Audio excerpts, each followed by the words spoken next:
আরে ভাই কে আপনি ধানের ভিতরে এইভাবে ঘোরাফেরা করছেন? আর ভাই আমার নিজের ধানের ভিতর ঘোরাফেরা করতে তার সমস্যা কি? আরে ভাই না মনে আপনার তো আমি দেখিনি এই ধান লাগাতে। আর ভাই আমি ধান লাগাইতে মানে এখানে প্রায় 1.5 বিঘা 2 বিঘা ওই ধান লাগাই স্যার, কি বলেন যে আমি ধান লাগাইনি? আরে ভাই না মনে আপনার তো মাঠে আসাই দেখিনি, আপনি আন্দাজে ভুঁইর ভিতর ঘুরে বেড়াচ্ছেন, ধান পাড়াচ্ছেন। আরে ভাই আমি নিজের ধানের ভুঁইর ভিতরে আইছি, আমি তো অন্য মানুষের ধানের ভুঁইর ভিতরে, ধানের ভুঁইর ভিতরে গেলে তো ধানের গাছের একটু পাড়া লাগতেই পারে।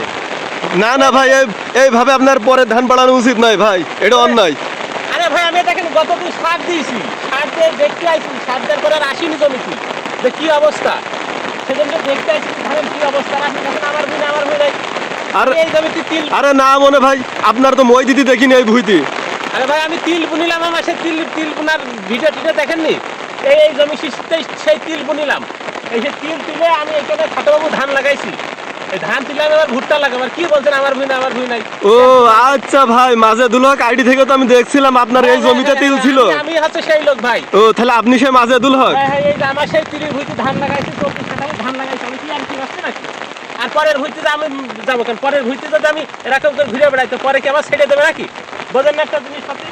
এই যে আমি ধানের ভুঁইতে আইছি, এইসব দেখছি যে ধানের এই যে বেটা শুকনায় ধানে তো মানে যারা শুকনায় ধান করেছে তাদের আসলে খুব বাম্পার মতো। দেখেন পানি টানি দেওয়া লাগছে না, কারণ এই যে আমি এখানে যে প্রায় 1.5 বিঘা ধান করেছি বুঝেছেন, এই 1.5 বিঘা বইতে ধানে যদি আমি পানি দিতে হয় তাহলে প্রতিবার পানি দিলে 4-5 লিটার করে তেল লেগে যাবে। তাহলে তো আপনার পানি খরচ বেঁচে যাচ্ছে ভাই, তাই না? হ্যাঁ এই পানি মানে দেখছেন এই যে শুকনাই ধানে যে বৃষ্টি মাটি ফেটে যাচ্ছে, কিন্তু আর পানি হচ্ছে যে কালকে রাত্রিতে পানি হয়েছে, দেখেন পানি কিন্তু প্রায় 2-3 আঙুল পানি বেঁধে গিয়েছে। এরকম পানি বেঁধে গেলে আলহামদুলিল্লাহ, এর সাথে আর কিছু লাগে নাকি? আর ধানের এ দেখেন, আপনারা যে বিশ্বাস করছেন না, আমি কিন্তু দেখিয়ে দিচ্ছি যে আপনি যে করলেন যে ভাই আমার নাই আমার এই ভুরমে 4টা খণ্ড আছে, দেখেন 4টা খণ্ড, এই যে দেখেন আমি 4টা খণ্ড দেখিয়ে দিচ্ছি। আমি 4টা খণ্ড করেছি ভুঁইর ভিতরে, এই পানি যাতে দাঁড়ায় এই কারণে 4টা খণ্ড করেছি, কারণ বড় ভুঁই, কারণ এই শুকনা ধান ডাঙ্গা মাটির জমি, এখানে পানি দাঁড়াবে না, সেই জন্য আমি এরকম 4টা খণ্ড করেছি যাতে পানি দাঁড়ায় আর সার মাটি দেওয়ার সুবিধা হয়।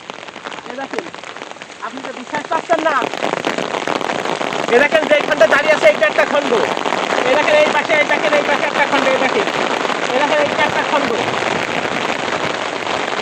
আর এই দেখেন এক খণ্ড, আর ওই দেখেন এক খণ্ড, ঠিক আছে? ও তাহলে তো 4টে খণ্ডই দেখা যাচ্ছে, 4 খণ্ডর মূল জায়গা এইটা।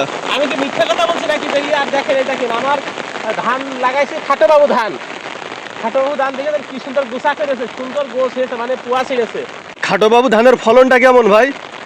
আশা করছি যে বিঘা প্রতি, মানে আমাদের এখানে 46% 1 বিঘা, তো এই 46% 1 বিঘায় আশা করছি যে 30 মণ হারে যাবে।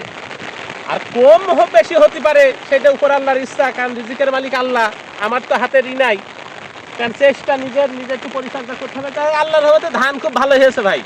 তো ভাই খাটোবাবু ধানের ফলন বিঘা প্রতি কেমন হয়? ওই যে বললাম 30 মণ হারে হতে পারে। 30 মণ। আর যদি যেমন আমি ওই এই বছরে চৈতে বছরে, মানে যে বছর চলে গেল গত সিজনাল, ওই সিজনে আমার 42 মণ হারে হয়েছে। আর খরচ কেমন এখন? খরচ কেমন এখন? তো খরচ সীমিত, পানি দেওয়া লাগবে না, 2 পড়ন সার দিতে হবে, আর পাকানোর দিন 1 পড়ন সার দিচ্ছে, আর 1 পড়ন সার দিলেই ধান হয়ে যাবে, আর কোনো খরচপাতি নেই।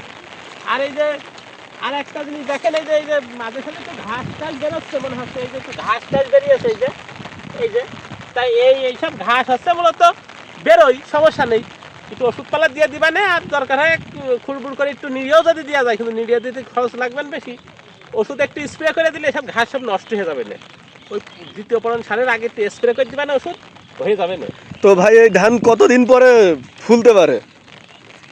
ভাই সর্বোচ্চ 2 মাস 2.5 মাস, ধান লাগানো হয়েছে 15 থেকে 18 দিন, অবস্থা তো দেখতেই পাচ্ছেন কিরকম হয়েছে, আর হয়তো 15 দিনের ভিতরে ধান প্রায় এত বড় হয়ে যাবে, দেখেন এখন তাড়াতাড়ি বড়। তাহলে আপনার ধানের যে বয়স 15 দিন, আর ধানের যে বীজতলা থেকে মোট কতদিন হচ্ছে?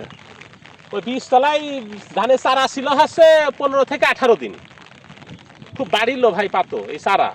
তাহলে আপনার ধানের মোট বয়স 1 মাসের উপরে হচ্ছে। হ্যাঁ, ওই 3 মাসের ভিতরে ধান কেটে বেঁধে বাড়ি নিয়ে যাবে ভাই, একদম ঠিক করে ফেলাবো ইনশাল্লাহ। একদম 3 মাসের ভিতরে, চেষ্টা আমার আর উপর আল্লাহর ইচ্ছা। আর যদি এর ভিতরে কোনো আগামীকে না হয় যদি এরকম কাটার সময় যদি বৃষ্টি টিষ্টি না হয় তাহলে তো ভাই বাম্পার ওই যে বিচেলি করবো, কারণ বিচেলি তো 10,000 টাকা কাউন, এখানে 1.5 বিঘা ভুইতে কিছু হলো 6-7 কাউন বিচেলি হয়ে যাবে না, 6-7 কাউন নাই ভুল হলো 5-6 কাউন বিচেলি হয়ে যাবে না, আর 10,000 টাকা কাউন। বর্তমান বিচেলি তো ব্যাপক চাহিদা, হ্যাঁ, হ্যাঁ। 5,000 টাকা 6,000 টাকা, কম আসলেও ওই সময় এর 7,000 নিচে কোনো কাউন নাই। কমও যদি হয় তাও 6 থেকে 7,500 টাকা করে টাউন বিচেলি বিক্রি করতে পারবো। আচ্ছা শোনেন, এরপরে তার এইভাবে মানুষের হঠাৎ করে হামকি ধামকি দিবেন না। এই যে আমি আমার ভুঁড়ির মধ্যে হেঁটে বেড়াচ্ছি, আমি জমি দেখতে আইছি, এইসে হেঁটে বেড়াচ্ছে, আর আপনি যে এইভাবে আমার পিছনতে তেড়ে ধরলেন, এরকম কাজ আর করবেন না। আরে ভাই এর আগে তো আপনারা দেখিনি এই মাঠে, এই কারণে তো এরকম তেড়ে দিলে আমি ধান রোপণ করতে গেছি, আমি ওই জাস্ট টাইম প্রতিদিন মানুষের মতন আর মাঠে অত ঘুরে বেড়ানোর টাইম নেই, আমার তো অন্য কাজ না। কাম পরে ভাই আমি বুঝতে পারছি আপনার মাজেদুল হক নামে যে ফেসবুক ইউটিউব আইডি, এই আইডি থেকে আপনার এই জমির ভিডিও আমি দেখেছি। হ্যাঁ, হ্যাঁ। আচ্ছা যাই হোক, তাহলে কিছু মনে করেন না, আমি আপনার সাথে একটু রাগ বাগ করেছি, কিছু মনে করেন না। আচ্ছা না ভাই, সমস্যা নেই, ভুল এই যে বুঝাবুঝি আমার হয়ে ভুঁড়ি গিয়েছে। এই যে ধান, তারপরে দেখেন যে ধানটা কেরাম হয়, পরেও দেখাবো, সমস্যা নেই। আচ্ছা আর দর্শক যদি ভালো লাগে আমার এই ধানের ক্ষেত, তাহলে অবশ্যই কিন্তু একটু আমার সাথে থাকেন আর পাশে পাশে একটু ঘুরেন।